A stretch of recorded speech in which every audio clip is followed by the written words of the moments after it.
I never imagined betrayal would smell like cedarwood cologne mixed with cheap hotel soap. Rain-battered crimson leaves outside my window, tiny rivulets racing down glass as if mirroring the emotions swirling inside me. I clutched my steaming coffee tighter, heart thudding unevenly beneath my silk blouse. Every fiber of me wanted ignorance. Instead, I chose to listen. Whispers from beyond my husband's locked study drifted into the empty hallway. I tiptoed closer, heels abandoned by the stairwell, toes curling on cold marble floors. "She won't suspect anything," Ryan's deep voice hissed sharply. Another chuckle, definitely not mine, followed. "After the new business merger finalizes, I'll serve papers. She'll fold." I staggered backward, coffee sloshing down my wrist. Served? Fold? Divorce? Disbelief crackled like static electricity against my skin. After 8 years filled with anniversaries, vacations, promises sealed over candlelit dinners, he planned to discard me like yesterday's newspaper. No warning. No fight. Just calculation. The worst part? Ryan didn't know about the account I had opened 6 months ago after noticing inconsistencies, exorbitant charges labeled business expenses, vague overnight trips, gaslighting when questioned. Maybe I had already suspected deep down. I padded silently back to the kitchen, snatching my cell from the marble countertop. Fingers trembling, I dialed Ivy's number. Ivy Thompson, best friend, corporate lawyer, fierce advocate for women wronged. She picked up after one ring. "Liv? What's wrong?" Hearing Ivy's voice shattered something inside. Tears threatened, but I swallowed them like bitter pills. "I need to see you. Now." 20 minutes later, Ivy's charcoal BMW screeched into my driveway. I climbed into the passenger seat, feeling my heart thrum against my ribs like an imprisoned bird. Her sharp green eyes narrowed. "Tell me everything." I did. Every whisper. Every lie. Every intuition finally making grotesque sense. By the time I finished, Ivy's knuckles were white against the steering wheel. "He's cornered himself. If he's planning a sneaky divorce, we'll get ahead. Protect what's yours." "And the assets?" I asked shakily. A wolfish grin lit her beautiful face. "We'll do better. We'll win." The next 48 hours blurred into clandestine meetings, notarized documents, asset transfers, and passwords changed. Ivy orchestrated everything meticulously. I played my role, perfect, oblivious wife, while in reality, I was slipping every valuable piece into my name. Ryan still kissed my forehead nightly, whispered empty endearments, while I plotted my own exit. Saturday arrived, clear-skied and deceptively beautiful. Ryan suggested brunch at Le Marais, our favorite French bistro. Maybe guilt fueled his sudden affection. Maybe he wanted to feel less monstrous before gutting me. Dressed in a pale blue dress and pearls, I smiled across the white linen table, swirling my mimosa. He reached across, hand grazing mine. "You look stunning." "Thank you," I replied sweetly, masking the bile rising in my throat. His phone buzzed. Ryan stiffened. For a second, pure panic flashed across his handsome features before smoothing into practiced indifference. "Work," he lied, sliding it away. I said nothing. Instead, I twirled my hair, feigned innocence, and asked if we could vacation in Italy next summer. He agreed instantly, sealing the ruse. I wanted to scream, to scratch his lying face, to expose him right there in front of the other polished brunchgoers, but I sipped champagne instead. My revenge needed patience, precision. By evening, I had shifted everything, bank accounts, stocks, investments, real estate, into trusts bearing my name exclusively. Ryan's wealth, built partially with my sacrifices, my sleepless nights supporting his startup, was no longer his alone. Irony painted a grim smile across my lips as I toasted him at dinner. 1 week, Ivy had said. Give it 1 week. Little did either of us know how explosive that week would become. Because then I met him. Tuesday night draped itself over the city like black velvet, sprinkled with diamond-like stars, mocking my hollowed-out heart. I needed escape, needed something, anything that wasn't sterile lies or legal strategies. Ivy, ever perceptive, had insisted.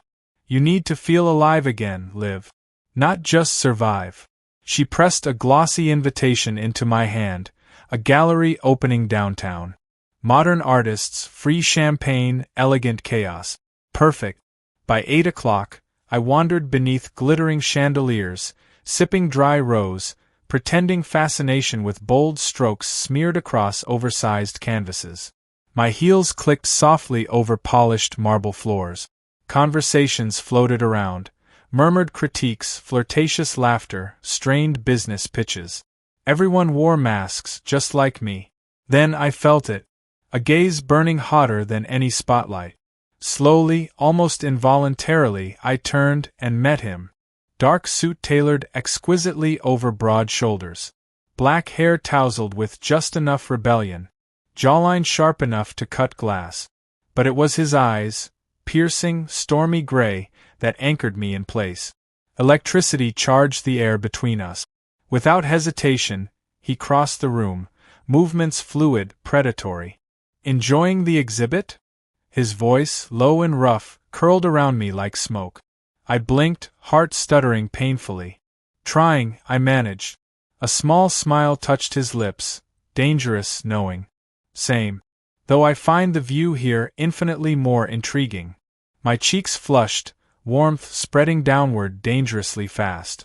Flatterer, I said, voice steadier than I felt. He extended a hand. Callum Hayes. I hesitated barely a heartbeat before slipping my fingers into his. Olivia Bennett. Callum's touch lingered a moment too long, igniting nerve endings I thought had died years ago. He leaned closer, his scent, cypress, sandalwood, something darker, intoxicating. You don't belong among these pretentious ghosts, he murmured. Neither do I.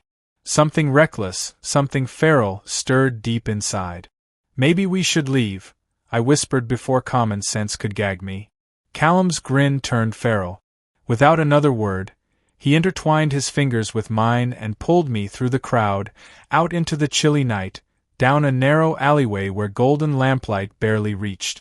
There, beneath a faded brick archway, he pressed me against the wall, mouth hovering inches from mine. Tell me to stop, he rasped, breath ragged. I should have. God, I should have. Instead, I closed the distance myself. Our mouths collided, hot, desperate, wild. I moaned into him, clutching his lapels, pulling him closer, closer until no space, no sanity, no past existed, only this furious, beautiful oblivion.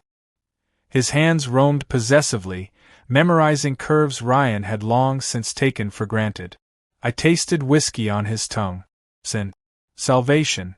When we finally broke apart, gasping, stunned by the violence of it, Callum rested his forehead against mine. You're dangerous, he murmured. I laughed breathlessly. You have no idea. Neither of us spoke for a long moment. Finally, he pulled away slightly, studying me. Come with me, he said. Everything prudent inside screamed no. But survival had exhausted me. Caution had betrayed me. I craved recklessness now. I craved him. So I nodded. Minutes later, I sat in Callum's sleek black Aston Martin, city lights flashing past like meteor showers. He drove fast, one hand loose on the wheel, the other occasionally grazing my bare thigh, sending jolts higher, deeper. We reached his penthouse, an angular, minimalist space overlooking the city's glittering skyline. Inside, the world fell away. He lifted me easily, carrying me toward a bedroom dominated by enormous glass windows and a sprawling black bed. Clothes melted from our bodies. Skin met skin in a frenzy that bordered on violence. Callum's mouth found places untouched in years, worshipping, devouring, claiming. I surrendered completely. No guilt, no shame, only pure, roaring need. Hours later, tangled in sweat-soaked sheets, breathless and boneless, I watched his chest rise and fall beside me. For the first time in months, I felt something other than numbness. Something dangerously close to happiness. Still, reality gnawed at the edges. This wasn't love. This was escape. Beautiful. Temporary. Forbidden. As if sensing my spiraling thoughts, Callum traced lazy patterns across my hip. "You're running from something," he said quietly. I stiffened, heart hammering. He pressed a kiss over my temple. "It's okay," he whispered. "I'm not asking questions." Tears prickled my eyes. Gratitude. Relief. Longing. Because for one night I could pretend. Pretend I wasn't a betrayed wife. A pawn in some cruel game. I was simply a woman. Desired. Cherished. Alive. Callum held me until I drifted into dreamless sleep. Morning came too harshly. Sunlight sliced across the bed, illuminating discarded clothes, crumpled sheets, bruises blooming like dark roses along my thighs. Callum was already up, standing by the window, bare torso gilded by the rising sun. God, he was beautiful. Dangerous. I should leave. Before I got entangled. Before guilt curdled this perfect memory. I slid carefully from the bed, gathering my dress. But Callum turned, catching my wrist gently. "Stay." Just one word. Soft. Devastating. I bit my lip. "I can't," I said hoarsely. His gray eyes darkened, shadowed by something unreadable. He didn't press. Didn't plead. Just nodded once, releasing me. I dressed hurriedly, heart shattering into 1,000 irretrievable pieces. At the door I paused. "I'm sorry," I whispered. He smiled faintly. "Don't be." Then I fled, racing back into the cold, cruel morning. Back to the cage I had almost escaped. Back to a husband plotting my ruin. But something had changed. I had changed. And Ryan had no idea what storm was about to tear through our perfect little facade. The iron gate creaked open slowly, revealing the sterile, sprawling driveway I once considered safe. Stepping out of the Uber, I inhaled sharply. My skin still tingled where Callum's touch lingered, invisible fingerprints branding me in ways Ryan never could. Every fiber of me buzzed with the dangerous knowledge that I was no longer the obedient, naive wife returning home. I was something else now. Something far deadlier. Inside, the house yawned emptily. Echoes of laughter, fake tenderness, hollow promises haunted the ornate walls. I moved robotically, discarding heels, tossing keys into the crystal bowl by the door, pretending for any unseen audience that I was just Olivia Bennet, dutiful spouse, silent fixture in Ryan's curated world. But the moment my hand touched the banister, something shifted. A low murmur floated from the study, different voices, urgent, hushed. I crept closer, heart pounding. Ryan wasn't alone. "She's more resourceful than we expected," a male voice said sharply. "I thought you said she was clueless."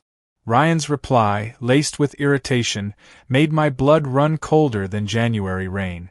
"She's still in the dark. Relax. By next week, the documents will be finalized, the trusts dissolved, the money secured under my name." A pause. "Then she's out. Penniless." Silence. Then both men laughed, an ugly, cruel sound that sliced through my composure like razors. I gripped the railing, nails biting into wood. My vision blurred. Penniless?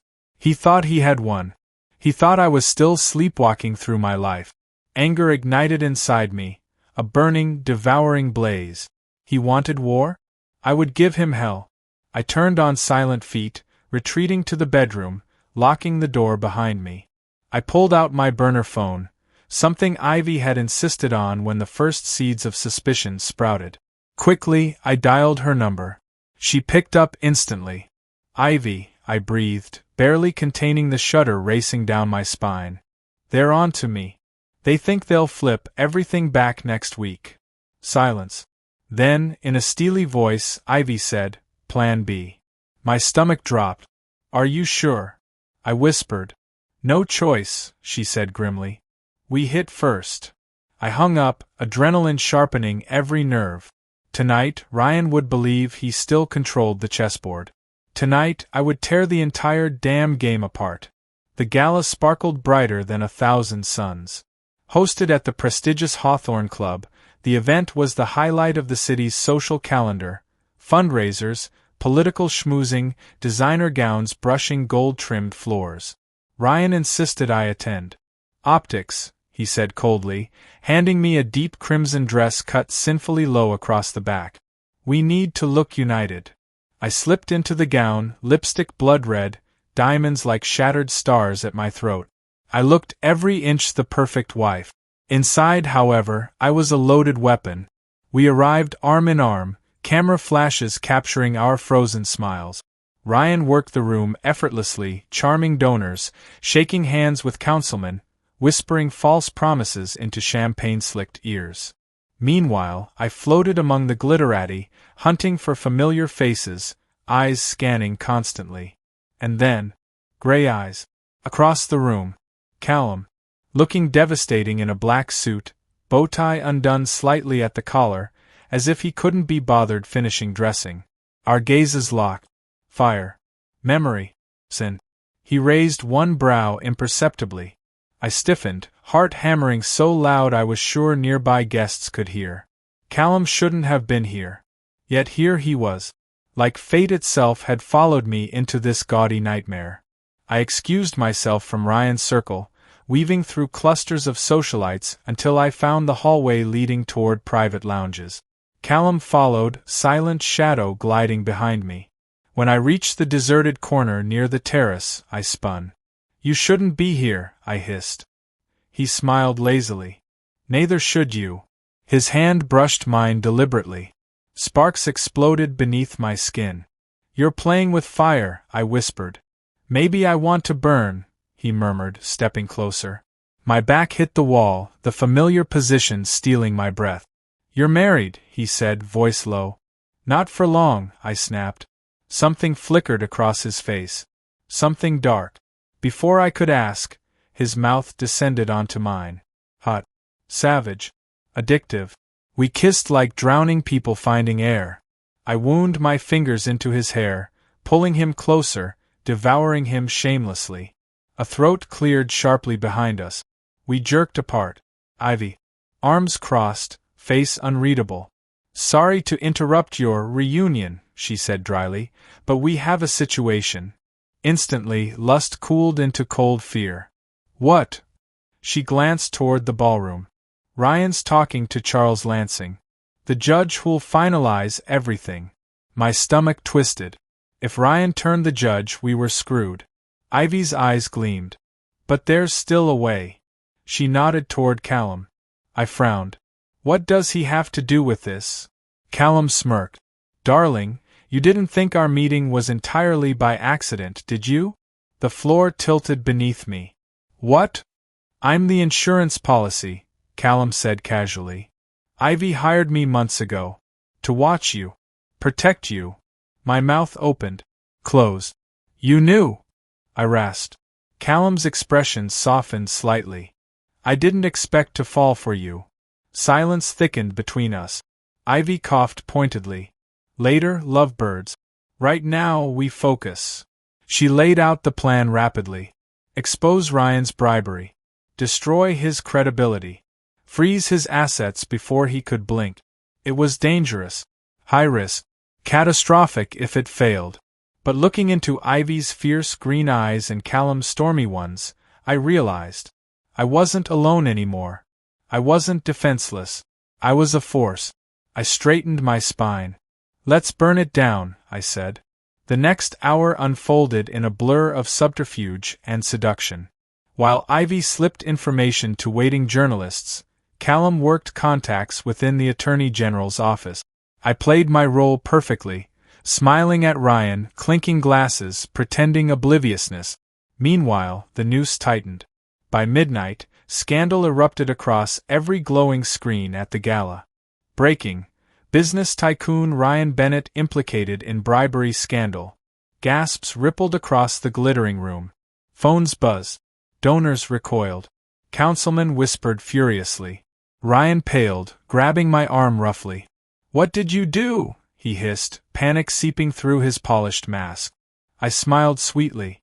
Just ensuring fairness. Security swarmed moments later. Ryan struggled, cursed, but within minutes, he was escorted out like yesterday's garbage. I watched without pity, without regret. When silence finally settled, Callum appeared at my side, slipping an arm possessively around my waist. "You're free," he whispered. Tears blurred my vision. Free. Finally. Outside, cold air kissed my bare shoulders as I stepped into the night, leaving ruin behind me. Callum's hand squeezed mine. "I'm not going anywhere," he said softly. For the first time in what felt like forever, I believed him. And though a storm still raged around us, inside, I felt only one thing: hope and hunger. For life. For love. For him. I sipped my coffee on the penthouse balcony, the cold bite of winter wind brushing my skin, watching the skyline glow under gray dawn. Ryan's empire burned, and I was the one holding the match. A knock at the door stirred me from my thoughts. Padding barefoot across the marble floor, I pulled it open. Callum stood there, coffee in one hand, white paper bag dangling from the other. His smile was soft. Private. My chest tightened painfully. "Thought you might need fuel," he said, stepping inside like he belonged there. Maybe he did. I closed the door behind him. "I thought you'd disappear," I said quietly. He placed the coffee and bag down, approaching me slowly. "Not a chance." His voice was rougher than usual, something dark threading through it. Desire. Promise. Redemption. He cupped my jaw gently, brushing a thumb across my lower lip. "You're free now," he murmured. "What do you want, Liv?" I didn't hesitate. "You," I breathed. The moment shattered. Our mouths crashed together, messy, wild. Callum lifted me effortlessly, pressing me against the wall, one hand tangled in my hair, the other gripping my thigh possessively. I gasped as his teeth grazed my neck, nipping, marking. Heat roared through me, obliterating everything else. No secret. No shadows. Just raw, searing need. I wrapped my legs around his waist, grinding against the hard evidence of his hunger.